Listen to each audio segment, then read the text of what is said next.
Michigan's first reason for winning. That would be their excellent offensive line play. And defensive line play. I think, this team wants to mash you, and I don't want to lean too much on our coaching confidential, but I did just spend the last couple days messing with it.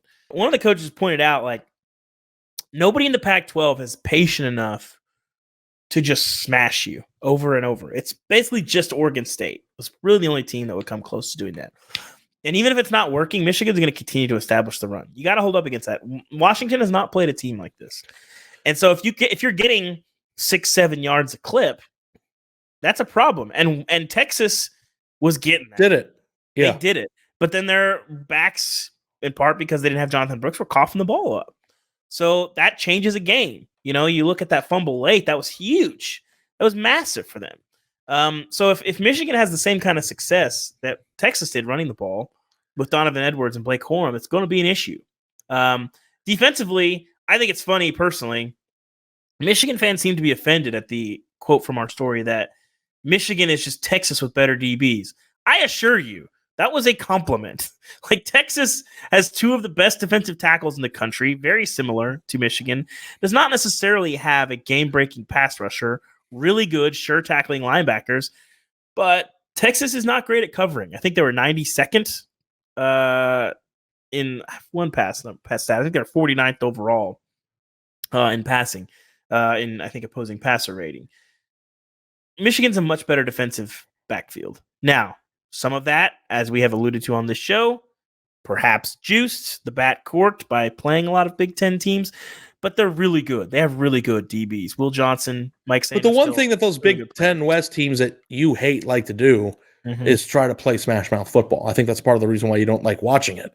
So they are more equipped to being in a physical, trenches-oriented game because that's literally the only thing that Iowa brings to the table, right? That's the only thing that a lot of the Big Ten West teams do. So Iowa demonstrated that a defense could get after J.J. McCarthy.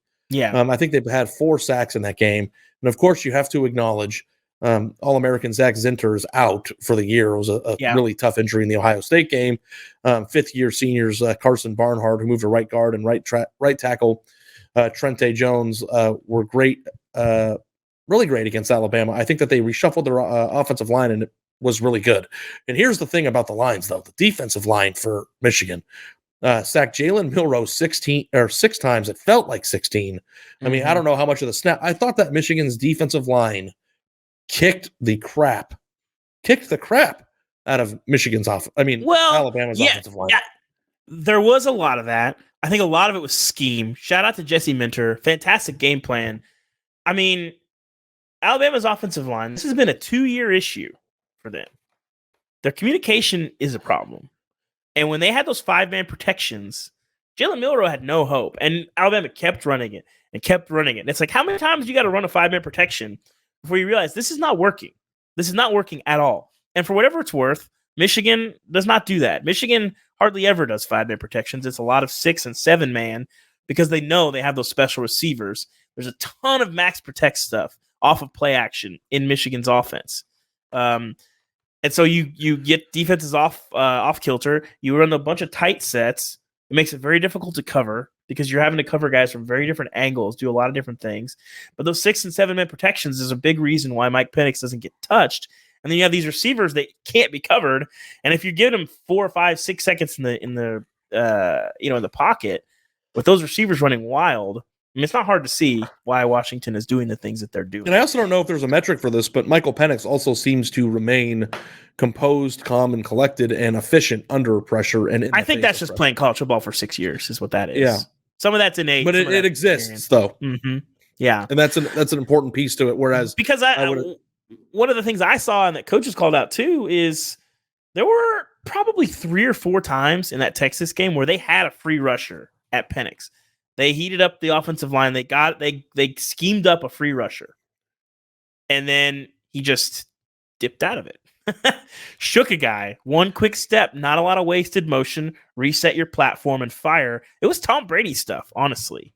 Like, he's not a guy that's going to flush out of the pocket and outrun a rusher. Like, the amount of subtle movements that he did in the pocket to avoid getting hit and avoid getting sacked was really, that was some pro stuff right there.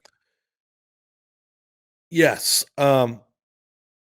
Michigan's defensive line has produced the 5th highest pressure rate in college football this year, and they are dogs. So, the Joe Moore winning offensive line is going to have their test for sure. Well, I think they would say they just had their test with Tavondre Sweat, the Outland Trophy winner, and Byron Murphy, who's also probably going to be a first-round pick. They have better DBs. They're just Texas with better DBs, dude. A compliment. I really, listen, I know it's been a long year for Michigan. They've been catching arrows from all corners, the cheating catching stuff, strays, all that stuff. So I know they're on high alert, but, I truly could not believe there's a lot of angry Michigan fans at me and Bruce and all that, shocker when people say things that are honest. People don't love it, but they really got mad about that quote. I'm like, that's a compliment. I don't know what to tell you. Matt is good, bud. Matt is good. Lastly, just to give them one little sprinkle of affection, they have the 8th ranked rushing defense. They've allowed 93 yards per game and 5th in yards per carry with 3.03. So they've had a very good run defense as well. Let's go to Michigan's second reason for winning: pure, unadulterated dominance this year. This was your reason. Well, go ahead. Well, Michigan's been more dominant than anybody, and there is a world in which Washington just can't stop them from running the ball. And Michigan puts 41 points on the board, and Washington's chasing all game, and maybe they score, but it's 41-27. That's a real thing. That could happen. This is one of the reasons why I am excited to watch this game, and a lot of the coaches we talked to were as well, is we don't know what's going to happen. We aren't sure how we're going to match up because these teams have not seen teams like this before. This is going to be new for everybody. And you have first-time title participants since the BCS was born. Neither Washington nor Michigan have played for a national championship. So we're getting that aspect of it. But the contrasting styles, Michigan has beat the crap out of everybody, and there's value in that too. If you can just be that team, get on top, and just start pummeling people, Michigan's done that to everybody. Not everybody. Well, most people. Not the 2 good teams on their schedule. Are we counting Penn State? I guess a 3 then. I guess 3. They kicked the crap out of Penn State. Yeah, they kicked the crap out of Penn State. So we could put Penn State in the mix. Yeah, but I don't think they beat the crap out of Ohio State or Alabama this year. I mean, I guess they did in a certain sense in terms of controlling the game. I think they controlled both games, but scoreboard-wise, they were close. Yeah. So, I have a hard